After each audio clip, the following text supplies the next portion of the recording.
HM. Khairul Alam Babu sir এবং সাগরিকা সমাজ উন্নয়ন সংস্থা। সমৃদ্ধি কর্মসূচির আওতায় পরিচালিত কৈশোর কার্যক্রমের অংশ হিসেবে সাগরিকা সমাজ উন্নয়ন সংস্থার উদ্যোগে বার্ষিক ক্রীড়া ও সাংস্কৃতিক প্রতিযোগিতায় অংশগ্রহণকারী শিক্ষার্থীদের মাঝে পুরস্কার বিতরণ করা হয়েছে। সুবর্ণচর প্রতিনিধি রাশেদুল ইসলামের প্রতিবেদনে থাকছে বিস্তারিত। বৃহস্পতিবার 17 এপ্রিল দুপুরে নোয়াখালীর সুবর্ণচরের চর ক্লার্ক উচ্চ বিদ্যালয়ের হলরুমে আয়োজিত এ অনুষ্ঠানে প্রধান অতিথি ছিলেন বিদ্যালয় পরিচালনা কমিটির সভাপতি, বিশিষ্ট সমাজসেবক ও রাজনীতিবিদ অ্যাডভোকেট এনাম হোসেন মঞ্জু। পল্লী কর্ম সহায়ক ফাউন্ডেশন PKSF এর সার্বিক তত্ত্বাবধানে অনুষ্ঠানটি অনুষ্ঠিত হয়।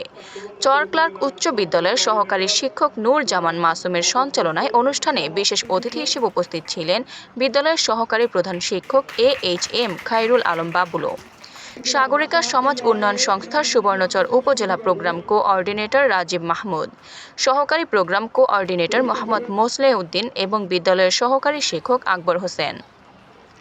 এছাড়া স্থানীয় অভিভাবক ধর্মেন্দু ও ছাত্রছাত্রীরাও অনুষ্ঠানে উপস্থিত ছিলেন।